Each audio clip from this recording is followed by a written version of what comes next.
Okay, so we're diving into Studio Ghibli today. Um, we had that really interesting chat about that Animation Hour Yeah. episode, right? And their whole discussion about what makes Ghibli films so, well, magical. Yeah, Alex and Mia, right. Yeah, exactly.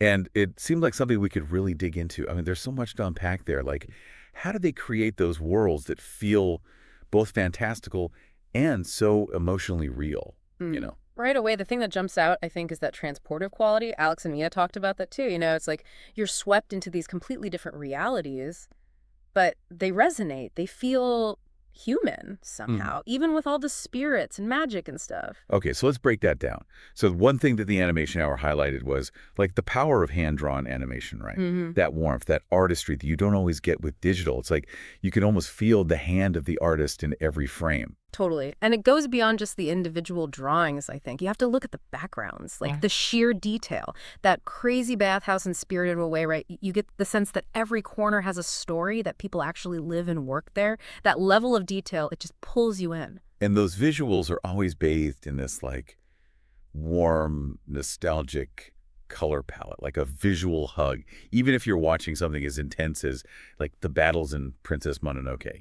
And then you have the animation itself, that meticulous, fluid movement, bringing all those detailed, warmly colored worlds to life. It makes everything believable. Even when you've got, flying creatures or a castle that walks around on chicken legs. And then the Animation Hour really got into the characters, which I thought was interesting. Their point was that even with all the fantasy elements, the characters are what makes these films so relatable. You actually care about them. Yeah, Mia was particularly drawn to the strong female characters, like Chiro. She goes through so much, but she's so resilient. Or Sophie in Howl's Moving Castle, that quiet strength that she has. They aren't perfect either. They have flaws. They grow. And that makes you connect with their journeys even more. And those journeys often grapple with really profound themes. Like Alex was talking about the connection to nature, right? How there's always this strong environmental message. In Princess Mononoke, in Nausicaa of the Valley of the Wind, it's not just window dressing. It's woven into the narrative itself. For sure, whether it's about like humans and nature coexisting or the dangers of environmental destruction, these themes give Ghibli films a kind of timelessness. It's not just entertainment, it's something that makes you think about our relationship with the natural world, something that stays with you. And then there's this whole concept of ma, which I found fascinating. It's like that quiet space, those moments of reflection within the film. Mia described it as simple as like someone sitting under a tree, a pause, Hmm. a breath.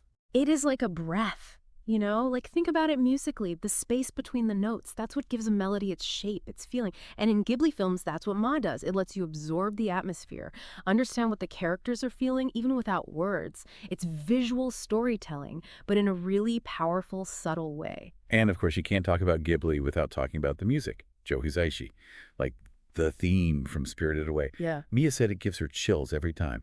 And I totally get that. The music is so central to the whole emotional experience. Hisaishi's music, it's like it goes beyond just accompanying the visuals. It heightens them, Yeah. amplifies the emotion, whether it's joy, sadness, wonder, whatever. It becomes almost like a character in the film itself. And I think that's a big part of why these films have such staying power.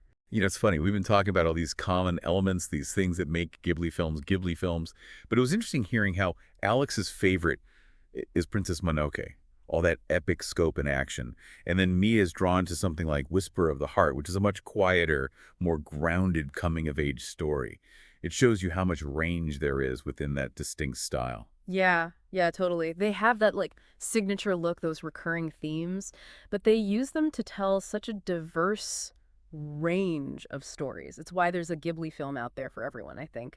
A story that speaks to you for very personal reasons, even if you don't realize why at first. So I guess when we pull it all together, the magic of Studio Ghibli comes down to this kind of incredible combination, right? The hand-drawn animation and that warmth it brings, those super detailed, immersive backgrounds, the way they use color, the fluidity of the animation, characters you really connect with, often these strong female leads. And then there's the connection to nature, those environmental themes, the power of Ma, and of course, those unforgettable scores.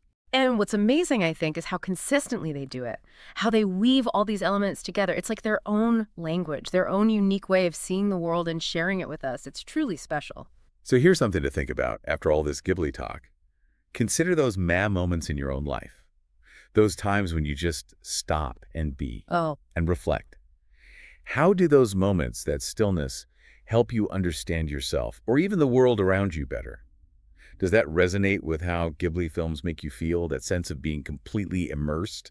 It's something worth pondering, I think.